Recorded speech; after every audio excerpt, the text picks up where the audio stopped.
Assalamualaikum warahmatullahi wabarakatuh. Perkenalkan, nama saya Rizania Aspiradayati, salah satu dosen pengajar di Prodi Kesehatan Masyarakat, Fakultas Ilmu Kesehatan, Universitas Muhammadiyah Surakarta.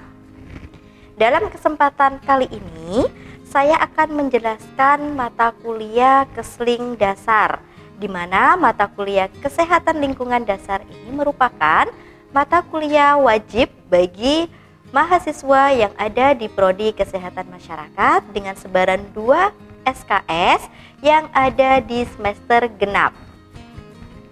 Mata kuliah ini merupakan mata kuliah teori dan di mana mata kuliah Kesling Dasar memberikan kemampuan kepada mahasiswa untuk menjelaskan konsep kesehatan lingkungan, toksikologi perubahan lingkungan, pencemaran lingkungan, dampak perubahan lingkungan bagi kesehatan masyarakat khususnya, serta upaya promotif dan preventifnya.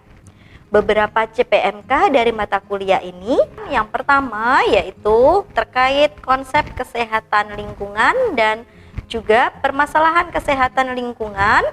Yang selanjutnya adalah hygiene dan sanitasi, terkait berbagai macam apa itu PHBS, STBM, serta berbagai macam kebijakan dari pemerintah yang terkait dengan kesehatan lingkungan. Yang selanjutnya adalah pencemaran lingkungan, baik pencemaran dari air, pencemaran udara maupun pencemaran tanah. Yang selanjutnya adalah terakhir pokok bahasan dari perubahan iklim dan juga pemanasan global. Dan pada hari ini saya akan menjelaskan materi terkait penyediaan air bersih. Penyediaan air bersih ini masuk pada CPMK yang ketiga, yaitu hygiene dan sanitasi.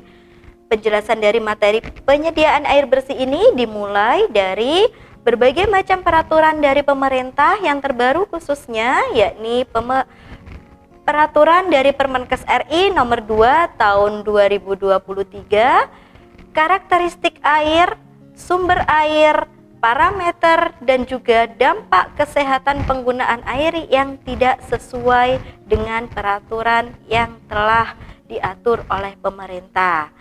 Terima kasih. Untuk selanjutnya, kami akan jelaskan lebih detail dalam proses pembelajaran. Selamat pagi teman-teman semuanya. Assalamualaikum warahmatullahi wabarakatuh. Waalaikumsalam warahmatullahi wabarakatuh. Sehat semuanya? Alhamdulillah sehat.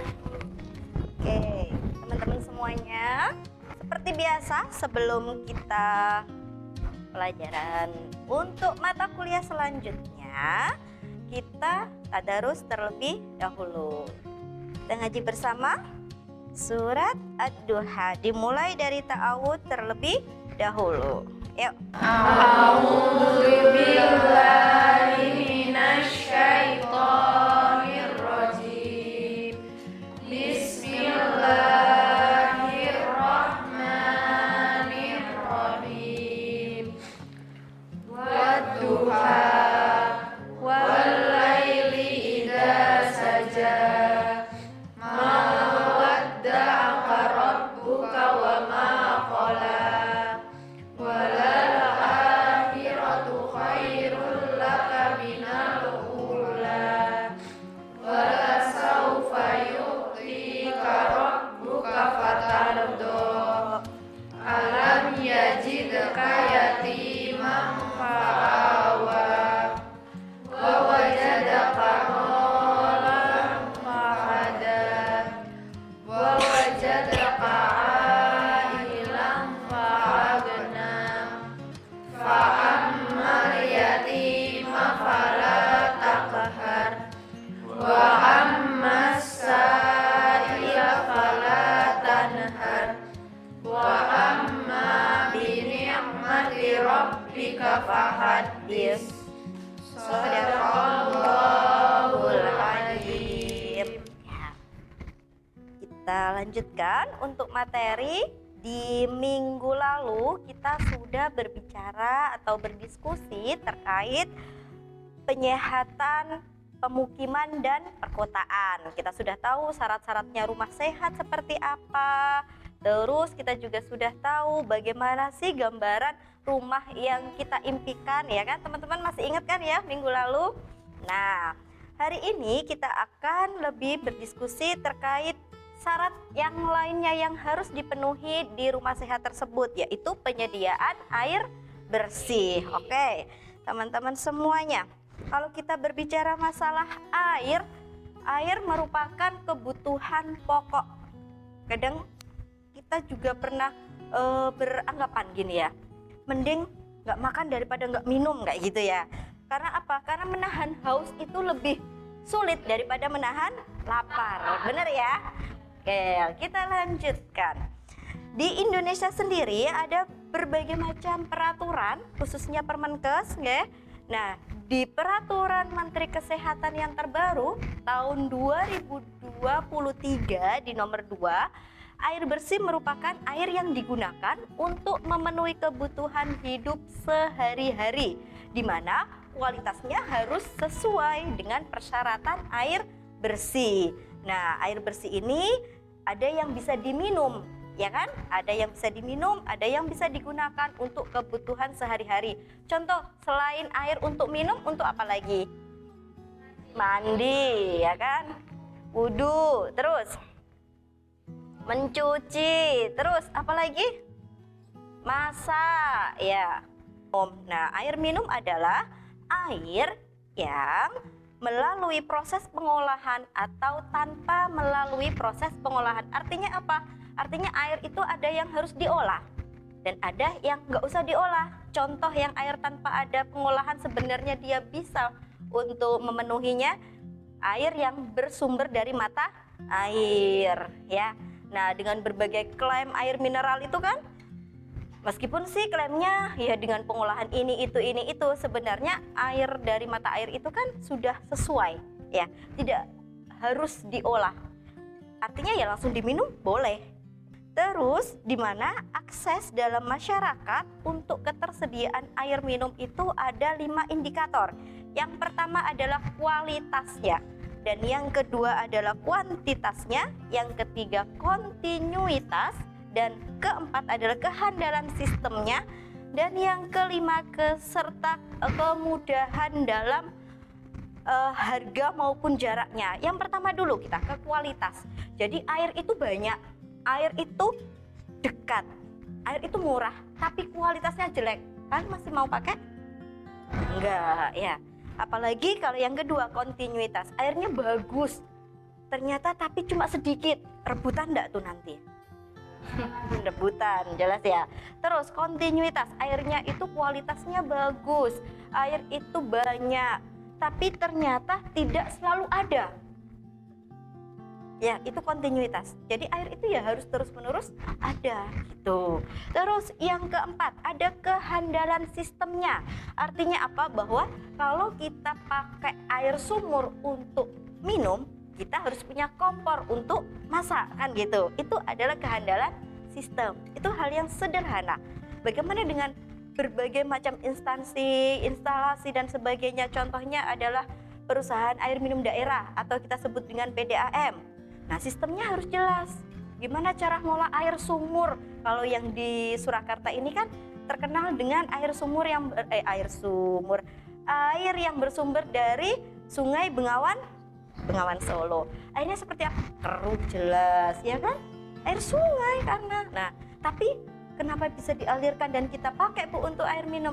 Ya karena diolah dengan berbagai macam sistem. Terus mudah baik harga maupun jaraknya. Mudah untuk didapatkan, airnya itu bagus, banyak, kualitasnya oke, sistemnya ada, tapi ternyata jauh banget, kita harus 2 jam, 3 jam untuk mendapatkan. Apa mau? Jelas nggak mau, setelah haus Bu kan gitu ya kan. Nah, ini adalah apa sih syarat-syarat dari ketersediaan sumber air minum. Dari mana aja? Contohnya Dari sungai, sumur, air sumur, danau, air air hujan, hujan, waduk, terus Air laut ya, air laut ada dengan ada caranya ya, biar jadi nggak asin kan gitu ya. Banyak sekarang beberapa negara berkembang yang memang memanfaatkan air laut sebagai sumber airnya. Tuh. Sumbernya ini harus satu, bebas dari bibit penyakit. Nanti akan kita bahas selanjutnya ya untuk berbagai macam karakteristiknya. Terus bebas dari substansi kimia, tidak berasa, tidak berbau, terus digunakan mencukupi kebutuhan rumah tangga dan memenuhi standar. Ini adalah karakteristik air sejatinya. Jadi air itu sebenarnya yang seperti apa kalau kita berbicara masalah manusia? Manusia itu cirinya apa? Oh, tangannya dua, kakinya dua, matanya dua, kan gitu kan ya. Pun demikian dengan air. Air memiliki karakteristik. Karakteristiknya apa? Yang pertama nih, suhunya sesuai dengan kehidupan. Jika tidak beku ya mendidih kan gitu kan, sampai rentangnya kan. Kalau air dipanaskan sampai mendidih, air didinginkan sampai membeku kayak gitu. 0 sampai 100 derajat Celcius.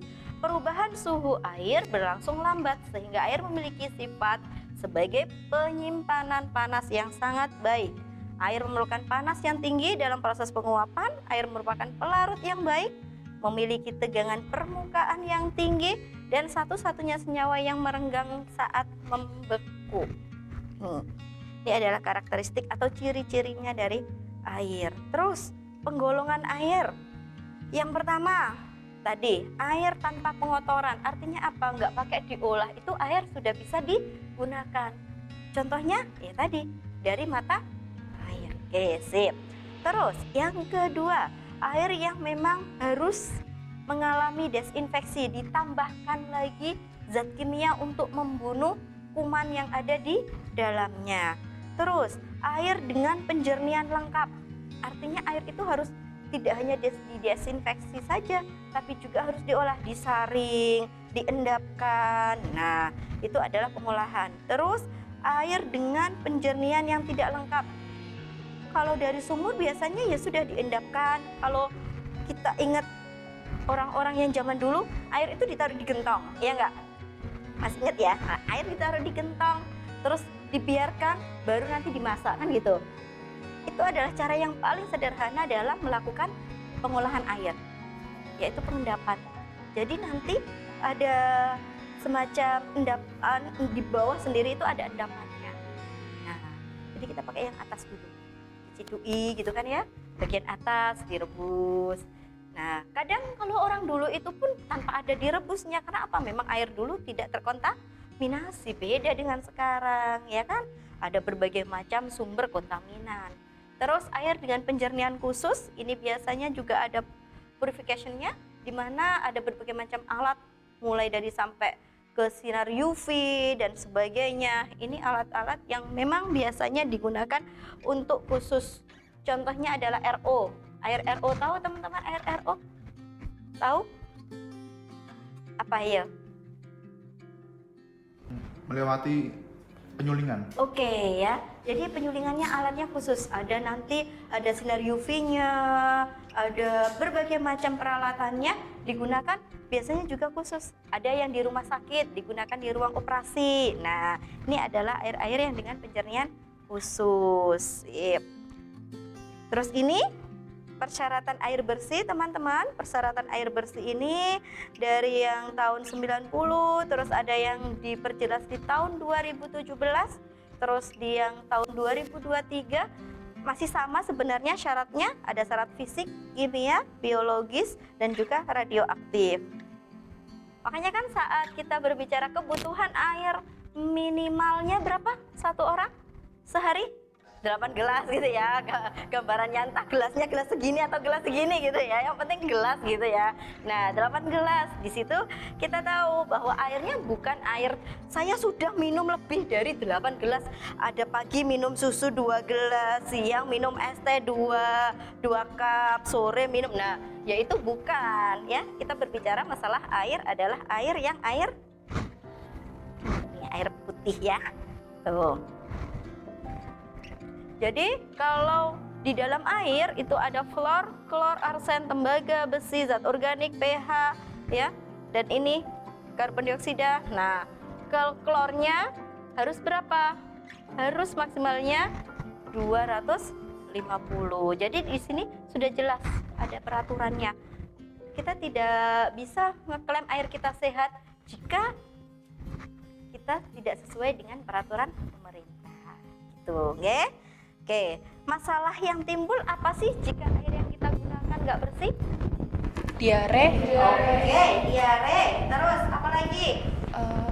penyakit kulit gitu. Penyakit kulit ya, mandi tapi pakai airnya yang keruh. Terus gatel, apa lagi? Contohnya Merah-merah. merah-merah, ya kan? Selain gatel juga jadi merah-merah. Terus ada yang lain? Air muntaber bisa juga, ya kan? Diare, selain diare juga membuat muntah saat konsumsi, ya kan? Lagi yaitu yang terakhir, syarat dari radioaktif. Jadi zat-zat radioaktif itu tidak diperbolehkan ada di air yang akan kita gunakan. Mengapa demikian? Karena memang zat radiasi ini nanti jika ada itu bisa sampai ke mutasi gen. Jadi terjadilah sebuah permasalahan baru di kehidupan manusia jika air yang digunakan biasanya yang di mana sih Bu? Biasanya memang air-air yang di sekitar industri nuklir. Nah, oke, teman-teman semuanya, untuk selanjutnya saya akan bagikan beberapa, saya acak ya. Saya acak. Jadi nanti silahkan dicek.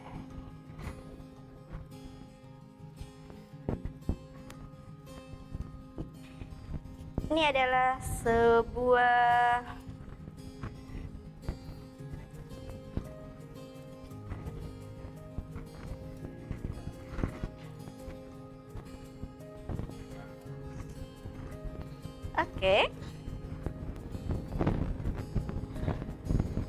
Oke ya. Nah, teman-teman, ada satu kata di kertas tersebut, ya kan?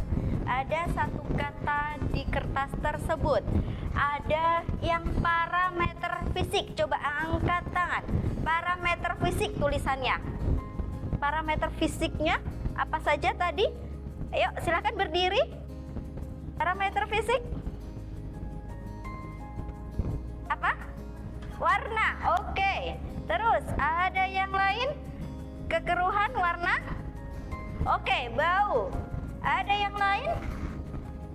Sudah cukup? Oke, boleh berdiri? Oke ya. Jadi parameter fisik terdiri dari apa saja? Rasa, warna, bau, kekeruhan ya. Paham ya di sini? Oke, silakan boleh duduk. Kan kata parameter kimia, silakan berdiri. Parameter kimia. Nah, di atasnya itu parameter kimia. Kira-kira yang bawahnya apa saja nih? Silahkan, kiri pH. Terus? Boleh? Iya? Apa? Mangan, silahkan. Mangan atau Mg. Terus, ada yang lain? Iya, boleh. Oh, bener. Terus? Iya? Oh, silahkan berdiri. Besi, sip. Terus, ada yang lain? Oke, tepuk tangan.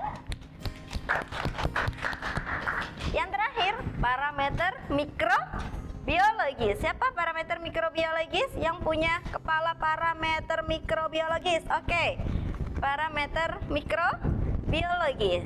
Mikrobiologis terdiri dari bakteri E. coli, coliform. Oke, tepuk tangan. Nah, ya. Jadi teman-teman sudah tahu bahwa berbagai macam parameter dari air, ya kan? Nah, parameter dari air yang memang sudah kita diskusikan di hari ini. Ya, ini ya, tadi syarat bakteriologis, ada coliform, ya kan?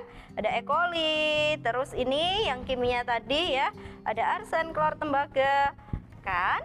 Atau kita diskusikan. Sudah cukup? Sudah cukup? Sudah. Oke, terima kasih teman-teman semuanya, dan kita cukupkan di pertemuan kali ini. Semoga bisa bermanfaat untuk kita semuanya. Kurang lebihnya saya mohon maaf. Akhir kalam, assalamualaikum warahmatullahi wabarakatuh. Waalaikumsalam warahmatullahi wabarakatuh. Sama-sama, terima kasih. Demikian penjelasan dari pokok bahasan yang diajarkan pada mata kuliah Kesehatan Lingkungan Dasar. Semoga dengan perkuliahan mata kuliah Kesling Dasar ini bisa bermanfaat khususnya pada semester 2 sebagai mata kuliah wajib dari program studi kesehatan masyarakat. Terima kasih, kurang lebihnya kami mohon maaf. Akhirul kalam, wassalamualaikum warahmatullahi wabarakatuh.